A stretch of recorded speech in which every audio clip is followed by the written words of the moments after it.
அச்சுதம் கேசவம் ராமநாராயணம் கிருஷ்ணதாமோதரம் வாசுதேவம் ஹரிம் ஸ்ரீதரம் மாதவம் கோபிகா வல்லபம் ஜானகி நாயகம் ராமச்சந்திரம் பஜே. ஹரே ராம ராம ராம ஹரே ஹரே, ஹரே கிருஷ்ண கிருஷ்ண கிருஷ்ண ஹரே ஹரே. ஹர ஹர சங்கர ஜெய ஜெய சங்கர. நம்ம பெரியவா சேனல் சப்ஸ்கிரைப் பண்ணுங்க.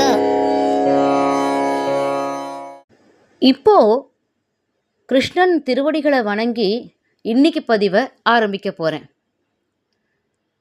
கிருஷ்ணரோட ஸ்லோகம் சொல்கிறேன் அப்படின்னாலே இன்னைக்கு புராணத்தில் இதிகாசத்தில் நாரதருக்கும் கிருஷ்ணருக்கும் நடந்த ஒரு அற்புதமான சம்பாஷணையை தான் நாம் இன்றைக்கி பார்க்க போகிறோம்.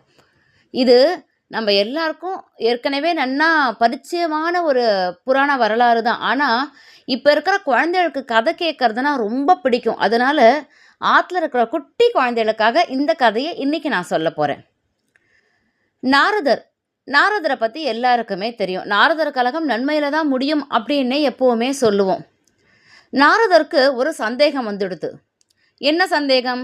நைஷ்டிக பிரம்மச்சாரி அப்படின்னா யாரு அப்படின்ற ஒரு சந்தேகம் நாரதருக்கு வந்துடுது. ஒரு நாள் பிரம்மலோகத்தில் நாரதர் உரையாடின்னு இருக்கச்ச அவருக்கு ஒரு கேள்வி. மூவுலகிலையுமே நைஷ்டிக பிரம்மச்சாரி யார் அப்படின்றது தான் அந்த கேள்வி. அப்போது பிரம்மதேவன் கிட்ட இந்த கேள்வியை கேட்குறார் நாரதர். இதில் என்ன சந்தேகம் நாரதா? நீ தான் நைஷ்டிக பிரம்மச்சாரி அப்படின்னு பிரம்மதேவர் சொல்வார்னு நினச்சிட்டு இருந்த நாரதருக்கு பிரம்மா சொன்ன பதில் ரொம்ப அதிர்ச்சியாக இருந்தது. ஆச்சரியமாக இல்லை, அதிர்ச்சியாக இருந்தது. ஏன்னா பிரம்மதேவன் சொன்னார், பூலோகத்தில் மானிடனாக அவதாரம் பண்ணி கோகுலத்திலையும் பிருந்தாவனத்திலையும் லீலைகள் பல பண்ணிட்டு இருக்கிற ஸ்ரீ கிருஷ்ணன் தான் நைஷ்டிக பிரம்மச்சாரி அப்படின்னு சொன்னார். நாரதருக்கு ஒன்றுமே புரியல. சதா சர்வ காலமும் கோபியரோட ஆடி பாடி ராசலீலை பண்ணிட்டு இருக்கிற கிருஷ்ணனா நைஷ்டிக பிரம்மச்சாரி அப்படின்னு நினச்சிட்டு ரொம்ப சத்தமாக சிரித்தார் நாரதர். உடனே பிரம்மர் என்ன சொன்னார்? பிரம்மதேவன், நான் சொன்னதில் உனக்கு நம்பிக்கை இல்லைல்ல?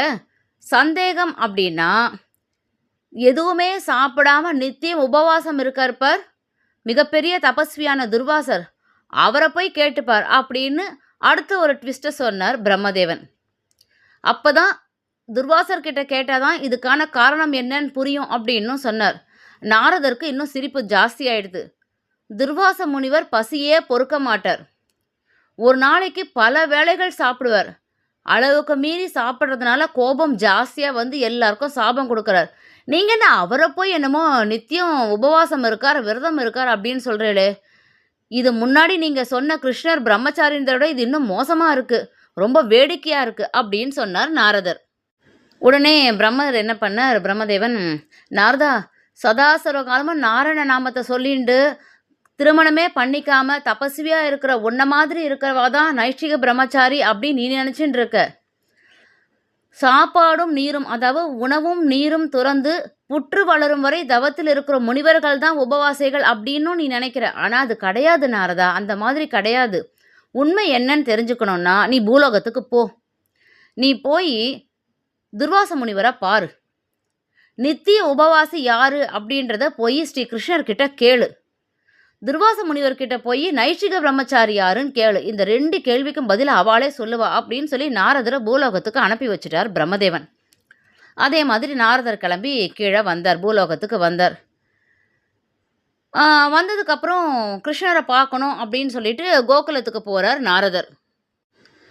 அங்கே கோகுலத்துக்கு போனால் கிருஷ்ணரை பார்க்கணுன்னு போகிறச்ச அவருக்கு கிருஷ்ணர் எந்த கோபியரோட எந்த ஆற்றுல இருப்பார்னே நாரதருக்கு புரியல. ஏன்னா கிருஷ்ணர் எல்லாருமே அவளுக்கு ஏற்ற மாதிரி தாயா, தந்தையா, ஃப்ரெண்டா, ஒரு குருவா எப்படியெல்லாம் நினைக்கிறாளோ அப்படியெல்லாம் கிருஷ்ணர் அவ கூட இருப்பார்.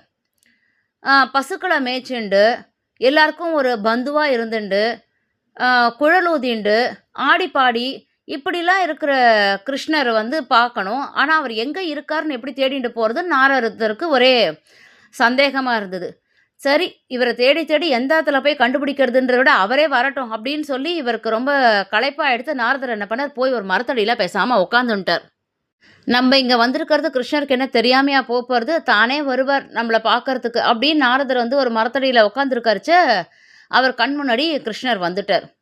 வந்த உடனே நாரதர் எழுந்து கிருஷ்ணரை நமஸ்காரம் பண்ணிட்டு, "என்ன சுவாமி, நான் வந்து உங்கள பார்க்கணும்னு கிளம்பி வந்திருக்கேன். நீங்க எப்பவுமே ரொம்ப சந்தோஷமா ஒரு தெளிவான இதோட இருப்பேள். இன்னைக்கு என்ன ஒரு மாதிரி கவலையா ஏதோ நோய்வாய்ப்பட்டவ மாரி இருக்கேளே, என்ன உங்களுக்கு ஆச்சுன்னு?" நாரதர் கிருஷ்ணர கேட்டார். அப்ப கிருஷ்ணர் என்ன சொன்னார், "என்ன பண்றது? துர்வாசர் வந்து இன்னைக்கு அளவுக்கு அதிகமா சாப்பிட்டுட்டார் நாரதா. அதனால எனக்கு வயித்து வலி வந்துடுது" அப்படின்னு சொன்னார் கிருஷ்ணர். நாரதருக்கு ஏற்கனவே கன்ஃப்யூஷன் ஜாஸ்தி. கிருஷ்ணர பிரம்மச்சாரின்னு சொன்னது ஒரு கன்ஃப்யூஷன். துர்வாசர உபவாசின்னு சொன்னதும் ஒரு கன்ஃப்யூஷன். போராத குறைக்கு கிருஷ்ணர் சும்மா இல்லாம, துர்வாசர் நெறைய சாப்பிட்டார், எனக்கு வயித்து வலின்னு சொல்றாரே அப்படின்னு இப்ப இன்னும் கன்ஃப்யூஷன் ஜாஸ்தியாயிடுது. அப்ப என்ன பண்ணார், "நீங்க என்ன பேசுறேள்? துர்வாச மகரிஷி அதிகமா சாப்பிட்டா அது உங்களுக்கு எப்படி வயிறு வலிக்கும்? நீங்க என்ன சொல்ல வரேள்னே புரியல" அப்படின்னார் நாரதர். அப்போ கிருஷ்ணர் சொன்னார், "துர்வாச முனிவர் எப்போ எந்த ஆகாரம் ஸ்வீகரிக்கிறதா இருந்தாலும், அவர் சாப்பிடுறதுக்கு முன்னாடியும் சரி, சாப்பிட்டதுக்கு அப்புறமும் சரி, சர்வம் கிருஷ்ணார்ப்பணம் அப்படின்னு சொல்லிட்டு தான் ஆகாரமே ஸ்வீகரிப்பார். அப்போ என்ன ஆகுது? அவர் சாப்பிடுற ஆகாரம் எல்லாமே எனக்கானதாயிடுறது. அப்போ அவர் நித்திய உபவாசி தானே! அவருக்கு எந்த கோபம் வந்தாலும் அது அவரோடதே கிடையாது. எது நடந்தாலும், எது பண்ணாலும் எல்லாம் சர்வம் கிருஷ்ணார்ப்பணம், கிருஷ்ணார்ப்பணம். இப்படியே அத்தனையும் எனக்கு அர்ப்பணிச்சுடுறாரா? நான் நெறைய சாப்பிட்டுடுறேனா? அப்போ அவர் உபவாசியா இருக்காரா? அதனால தான் இன்னைக்கு நேக்கு வயித்து வலி வந்துடுத்து" அப்படின்னு சொன்னார் கிருஷ்ணர். நாரதருக்கு அப்பதான் புரிஞ்சுது. சர்வம் கிருஷ்ணார்ப்பணம் அப்படின்னு சொல்ற அந்த ஒரு வார்த்தைக்கு, அந்த ஒரு தாரக மந்திரம் அத்தனையும் கிருஷ்ணருக்கே அர்ப்பணம் பண்றோம். அதனால துர்வாச முனிவர் நித்திய உபவாசி அப்படின்னு பிரம்மதேவன் சொன்னது சரிதான் அப்படின்னு புரிஞ்சுண்டு, கிருஷ்ணருக்கு நமஸ்காரம் பண்ணிட்டு அங்கேருந்து உத்தரவு வாங்கிட்டு துர்வாசரை பார்க்க போறார். ஏன்னா 2வது சந்தேகம் இருக்கே. கிருஷ்ணர் பிரம்மச்சாரின்னு சொன்னது. அத தீர்த்துக்கணும்னு துர்வாச முனிவர பார்க்கறதுக்காக இங்கேருந்து கிளம்பி போறார். துர்வாச முனிவர் நாரதர வெல்கம் பண்ணி உட்கார வச்சு, "என்ன விஷயம்? நீங்க எதுக்காக என்ன பார்க்க வந்தேள்?" அப்படின்னு துர்வாச முனிவர் வந்து கேட்குறார். அப்போ பிரம்மலோகத்துல என்னலாம் நடந்தது அப்படின்றத வந்து நாரதர் எக்ஸ்பிளைன் பண்றார் துர்வாச முனிவருக்கு. "நைஷ்டிக பிரம்மச்சாரி அப்படின்றது யாரு? எனக்கு இதுக்கு தெரிஞ்சாகணும்" அப்படின்னு நாரதர் கேட்டார். அப்போ துர்வாச முனிவர் சொன்னார், "சரியா போச்சு. இத தெரிஞ்சுக்கிறதுக்கா அங்கேருந்து இங்க வந்தேள்? என்ன போங்கோ. நைஷ்டிக பிரம்மச்சாரி கிருஷ்ணன் தான் அப்படின்றது உங்களுக்கு தெரியாதா?" அப்படின்னு சொல்லி துர்வாசர் சொன்னார். இவருக்கு ஒண்ணுமே புரியல. கிருஷ்ணர் தான் எப்ப பார்த்தாலும் கோபிகளோடயே இருக்கானுல்லோ. எப்ப பார்த்தாலும் அவர் தான் அவளோடயே ராசலீலை பண்ணிட்டு இருக்கார். அப்புறம் எப்படி அவர் பிரம்மச்சாரி ஆவார்? அப்படின்னு நாரதர் கேள்விய கேட்டுட்டார். அப்பதான் துர்வாசர் எக்ஸ்பிளைன் பண்றார். அதாவது, பெண்களே இல்லாத இடத்துல இருந்துண்டு, இல்ல பெண்கள் தன்னை அணுகிறத, அப்ரோச் பண்றத அவாய்ட் பண்ணிண்டு, அந்த மாரி இருக்கிறவா நைஷ்டிக பிரம்மச்சாரி கிடையாது. பெண்கள் மத்தியிலே வாழ்ந்துண்டு, அவா கிட்ட எந்த ஈடுபாடும் இல்லாம, ஒரு வைராக்கிய மனசோட இருக்கார் பாருங்கோ, அவர்தான் பிரம்மச்சாரி.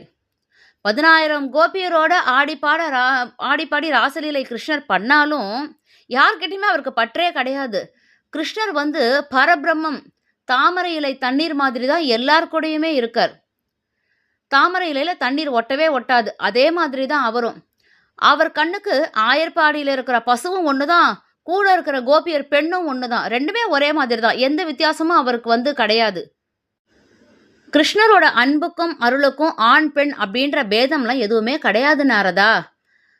கிருஷ்ணர தன்னோட குழந்தையா பார்க்குறவாளுக்கு அவர் குழந்தை, தந்தையா பார்க்குறவாளுக்கு தந்தை, அம்மாவா பார்க்குறவாளுக்கு கிருஷ்ணர் தான் அம்மா.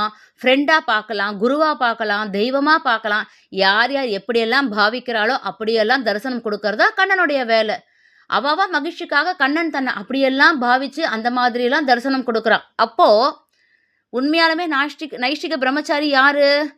இத்தனை 1000 பெண்கள் கூட நெருக்கமா இருந்தாலும், அவளோட அன்புக்கும் பாசத்துக்கும் நேசத்துக்கும் ஆளான போதும், மனசாலையும் வாக்காலையும் உடலாலையும் எந்த ஒரு பற்றுமே இல்லாம வாழற கிருஷ்ணர் தானே ஒரு நைஷ்டிக பிரம்மச்சாரி. அவரை தவிர இந்த மூவுலகத்துல வேற யாரையாவது பிரம்மச்சாரின்னு காமிக்க முடியுமா அப்படின்னு கேட்டார் துர்வாசர். அது மட்டும் இல்ல நாரதா, இன்னொரு உண்மையும் சொல்றேன். திரேதா யுகத்துல பகவான் கிருஷ்ணன் ஸ்ரீமன் நாராயணன் ஸ்ரீராமனா அவதாரம் பண்ணப்போ தந்தையோட வாக்க காப்பாத்துறதுக்காக வனவாசம் போனாரோன்னோ. வனவாசத்துல ஆயிரக்கணக்கான மகரிஷிகளும் தபஸ்விகளும் ஸ்ரீ ராமபிரான் தங்களோடையே தங்கி வாழணும் அப்படின்னு ஆசைப்பட்டா. ஆனா என்னாச்சு? ராமர் ஒரு இடத்துலயும் தங்கவே இல்லை. வனத்துல சஞ்சாரம் பண்ணிட்டு இருந்தார், இங்கேயும் அங்கேயும் திரிஞ்சுண்டு. அப்போ அந்த தபஸ்விகளுக்கும் முனிவர்களுக்கும் பகவானோட பிரேமைக்காகவும் அன்புக்காகவும் ரொம்ப ஏங்கினா. அவளுடைய அந்த ஏக்கத்தை தவிர்க்கணும் அப்படின்றதுக்காக தான் அடுத்த யுகத்துல அவ எல்லாரையுமே பிருந்தாவனத்துல கோபிகைகளா மாத்தி கிருஷ்ணர் தன்னோட அன்பாலும் பிரேமையாலும் அவளை ஆட்கொண்டா. அவ கிருஷ்ணரை பொறுத்த வரைக்கும் கோபியர் எல்லாமே அவருடைய பக்தர், அவ்வளவுதான். அதுல எந்த ஒரு பேதமுமே கிடையாது. கிருஷ்ணனோட பிரேமைன்னு பார்த்தீங்கன்னா ரொம்ப பவித்திரமானது நாரதா. அதனால கிருஷ்ணர் தான் நைஷ்டிக பிரம்மச்சாரி அப்படின்னு விளக்கம் கொடுத்தார் துர்வாசர். நாரதருக்கு எல்லாமே தெளிவாயிடுத்து. ஆண் பெண் அப்படின்ற சரீர பேதம் இல்லாம அதெல்லாம் மறந்துட்டு பார்க்கும்போது தான் கிருஷ்ணரை நம்ம புரிஞ்சுக்க முடியும். அவர் ஜீவாத்மாக்களை ரட்சிக்கிறதுக்காக வந்த பரமாத்மா அப்படின்றத நாரதர் நன்னா புரிஞ்சுட்டார். இதெல்லாம் புரிஞ்சுட்ட அப்புறம் நாரதருக்கு ஒரு தெளிந்த ஞானம் வந்தது. துர்வாசருக்கு நன்றி சொன்னார். அப்பவும் துர்வாசர் சர்வம் கிருஷ்ணார்ப்பணம் அப்படின்ற வார்த்தையை மட்டும் சொன்னார். அப்படின்னா என்ன? இந்த விளக்கம் கொடுத்து புரிய வச்சதும் கண்ணனுக்கே அர்ப்பணமாகட்டும். இந்த 2 கேள்விக்கும் பதில் கிடைச்ச சந்தோஷத்துல நாராயண நாமத்தை பாடிண்டே பிரம்மலோகம் போனார் நாரதர். தன்னோட தந்தை பிரம்மதேவரை சந்திச்சு, இப்படி ஒரு சந்தர்ப்பத்தை எனக்கு கொடுத்தேள், எனக்கு ரொம்ப பெரிய ஞானம் கிடைச்சது அப்படின்னு சொல்லி தன்னோட சந்தோஷத்தை வெளிப்படுத்தினார் நாரதர். பகவான கிருஷ்ணரை நிர்மலமான மனசோட எந்த ஒரு முறையில் நம்ம பாவிக்கிறோமோ அப்படியாவே நம்ம கிட்ட கிருஷ்ணர் வந்துடுவார். கிச்சா குட்டி அப்படின்னு குழந்தையா கூப்பிட்டா குட்டி குழந்தை தான். நம்ம பகவானை எந்த விதத்தில் பாவிக்கிறோமோ அந்த மாதிரி தான். எது பண்ணுறதா இருந்தாலும் பகவானுக்கு அர்ப்பணம் பண்ணணும். எப்படி? சர்வம் கிருஷ்ணார்ப்பணம் அப்படின்னு தான். இன்னைக்கு இந்த பதிவை உங்ககிட்ட ஷேர் பண்ணிக்கிற ஒரு பாக்கியத்தை கொடுத்த பகவானுக்கு நன்றி சொல்லி அதையும் அந்த கண்ணனுக்கே சமர்ப்பிக்கிறேன். சர்வம் கிருஷ்ணார்ப்பணம்.